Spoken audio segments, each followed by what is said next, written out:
just I wanted to finish off in the last video itself, but the important concluding point could not be discussed because I had a phone call and I had to attend to it.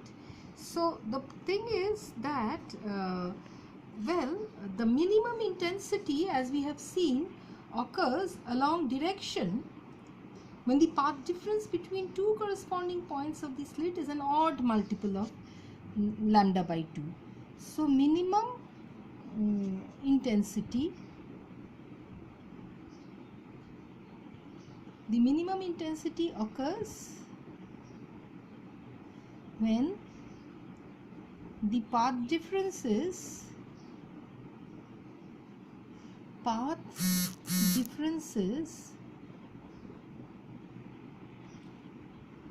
odd multiple of lambda by 2. Okay, and maximum intensity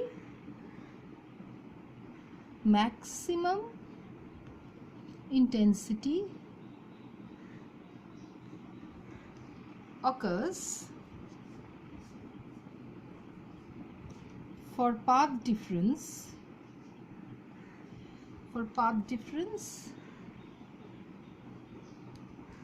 between the corresponding points of the slits as even multiple of lambda by 2. Okay, now, well, what happens for beta equal to 0? For beta equal to 0, the intensity of central maxima is intensity of central maxima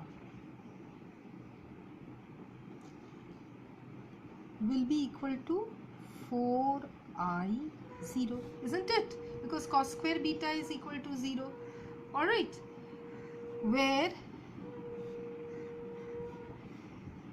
however, to have this 4I0, alpha should also be equal to 0. A sine alpha by alpha, limit alpha going to 0, is maximum. So at that time the intensity is 4I0. So suppose say we have a double slit whose opaque space is 2 times the slit width. So for B equal to 2A, if the slit width is A and B is equal to 2A, how will the corresponding diagram for the double slit look like?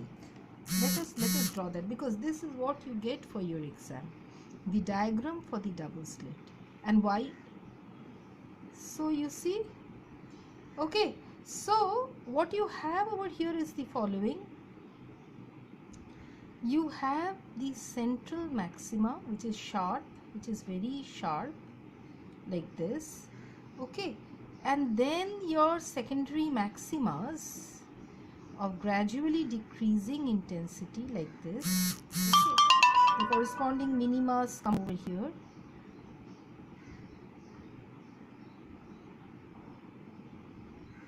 Alright, and here also it repeats like this.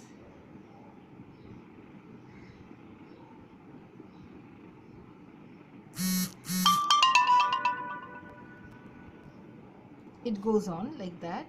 Okay, so well, this actually corresponds to the interference. The pattern consists of both diffraction maxima and minima and equally spaced interference maxima and minima within each diffraction maxima and minima. So you will see diffraction maxima like this.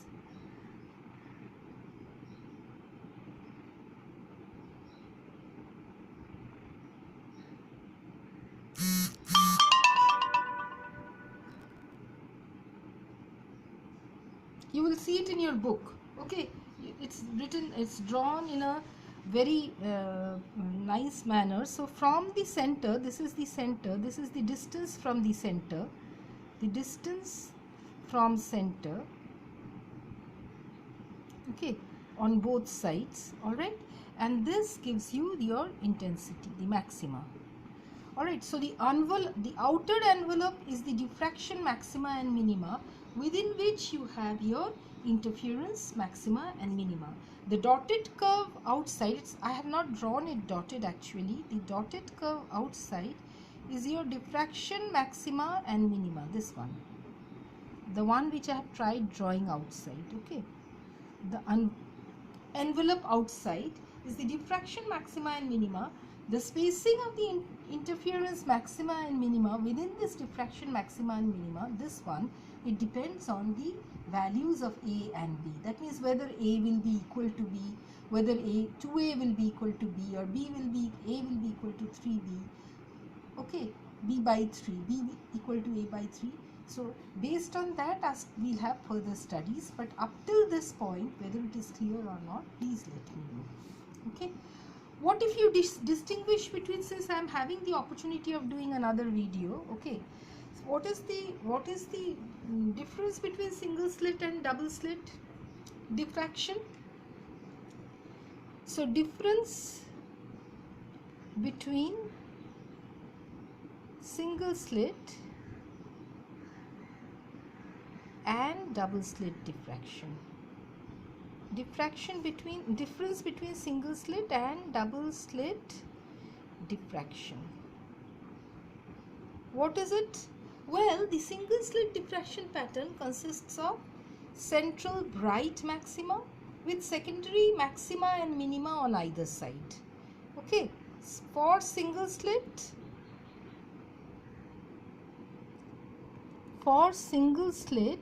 what do we have? One, central bright maxima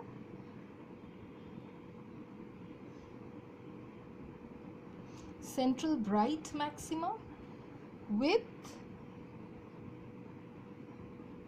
secondary maxima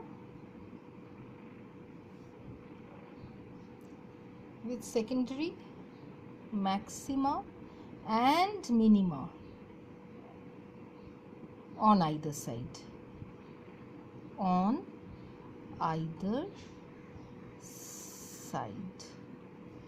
Okay, but in double slit what happens?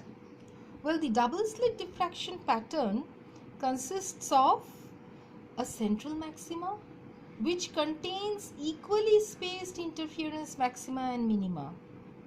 In double slit,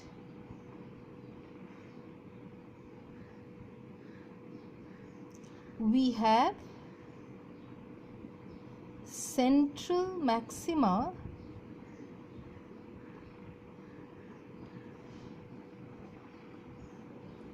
which contains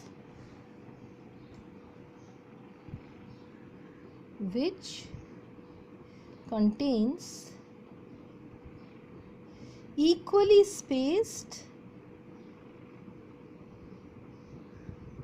maxima and minima. Okay, isn't it? Interference maxima, equally spaced, not maxima and minima, interference maxima and minima. All right. Now the intensity of central diffraction maxima is 4 times the central maxima, the intensity of the central maxima in a single slit. Okay, that is very important. The intensity,